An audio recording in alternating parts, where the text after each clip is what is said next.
Hi friends, welcome to our channel. आप देख रहे हैं वंडरफुल फैक्ट। मैं सचिन प्रकाश आप सबके बीच एक बार फिर से उपस्थित है एक नई कहानी के साथ। आज की एपिसोड में हम ये जानेंगे कि समय के बीतते हुए एक एक पल हमें क्या सीख देती है और समय हमारे जीवन में क्या महत्व रखती है। इन सारी चीजों पे हम चर्चा करेंगे और इसके बारे में हम आप लोगों के पास एक छोटी सी कहानी प्रस्तुत करते हैं। वीडियो अच्छी लगे तो लाइक करें और दोस्तों के साथ शेयर भी करें। कहानी शुरू करने से पहले अगर आप लोगों ने हमारे चैनल को सब्सक्राइब नहीं किया है तो चैनल को सब्सक्राइब कर ले और बेल आइकन को दबा दे ताकि वीडियो की आने वाली नोटिफिकेशन आप लोग को मिलती रहे। ये कहानी महाभारत काल की है। महाराजा युधिष्ठिर अपने राज्य में काफी सुखी और चैन के साथ अपने जीवन को व्यतीत कर रहे थे और वे उनके राज्य में सारी प्रजा उनसे काफी खुश थी। युधिष्ठिर के दरबार से कोई भी याचक निराश नहीं लौटता था। उनके राज्य में आए हुए एक एक भिक्षुक एक एक ब्राह्मण को वो पूर्ण रूप से संतुष्ट करके अपने राज्य से वापस भेजते थे। एक बार की बात है कि एक ब्राह्मण उनके राज दरबार में पहुंचते हैं और राजा से याचना करते हैं कि महाराज, मेरी लड़की की शादी है, मुझे कुछ दान चाहिए ताकि मैं अपनी पुत्री की शादी सही ढंग से कर पाऊं। महाराज उस टाइम अपने राजपाट में काफी व्यस्त थे। उन्होंने अपने मंत्री महोदय से कहलवा दिया कि तुम कल आना, आज हम थोड़े राजकाज में ज्यादा व्यस्त हैं। मंत्री ने इस बात को ब्राह्मण तक पहुंचाया। ब्राह्मण ये बात सुनकर के काफी निराश हुआ और वो उदास भाव से ही महल से वापस लौट रहा था। ब्राह्मण जब महल से वापस लौट रहा था तो रास्ते में उन्हें भीम दिखाई पड़ते हैं। भीम ने उन ब्राह्मण से सवाल करते हैं कि हे ब्राह्मण, आप मेरे महल से इतने निराश होकर के क्यों लौट रहे हैं?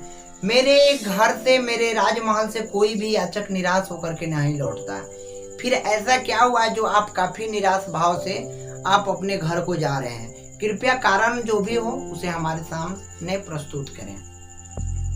ब्राह्मण भीम से काफी सहमा हुआ था और उन्होंने डरते हुए भाव से कहा कि क्या करे राजकुमार, मैं बड़ी इच्छा और बड़ी अनुभूति के साथ महाराज युधिष्ठिर के पास गया था कि हमें अपनी लड़की की शादी करनी है। अगर कुछ उसमें दान और कुछ दक्षिणा हो जाती तो मैं अपने पुत्री का शादी कर पाता, लेकिन उन्होंने यह करके हमें भेज दिया है कि हे ब्राह्मण, आप कल को आना, आज थोड़े राजकाज में हम थोड़ी व्यस्त हैं। भीम ने अपनी बुद्धि और अपनी शक्ति का प्रदर्शन करते हुए उन्होंने पूरे राज्य में ढिंढोरा पिटवा दिया कि हमारे महाराज युधिष्ठिर ने काल पे भी विजय प्राप्त कर लिया है।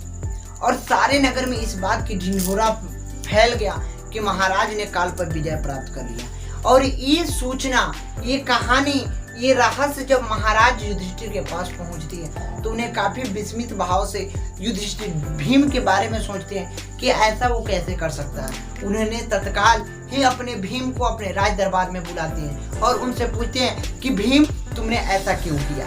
तुमने ऐसा क्यों ढिंढोरा पिटवाया कि महाराज युधिष्ठिर ने काल पे विजय प्राप्त किया?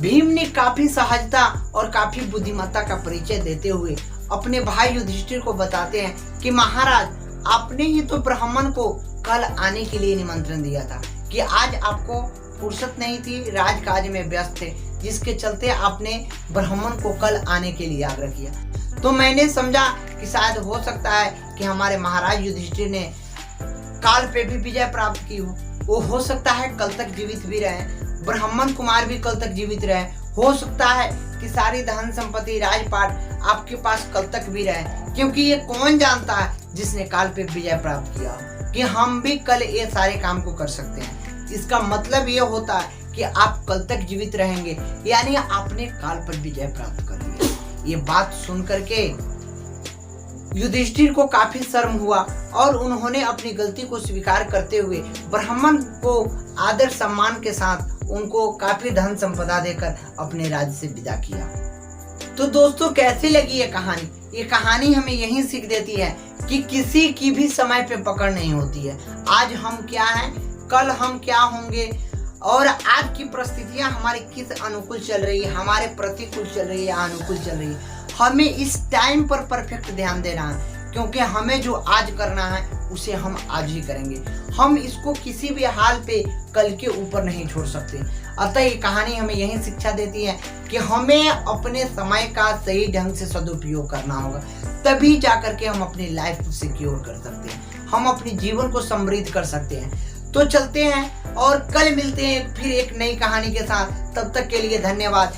वीडियो अच्छी लगी हो तो लाइक करें, कोई प्रश्न हो वीडियो से रिलेटेड या कोई भी इस अलग प्रकार का प्रश्न हो तो कमेंट जरूर करें, कोई सलाह सुझाव हो तो भी कमेंट में हमें बताएं। और इसी के साथ आप लोगों से विदा लेते हैं। जय हिंद।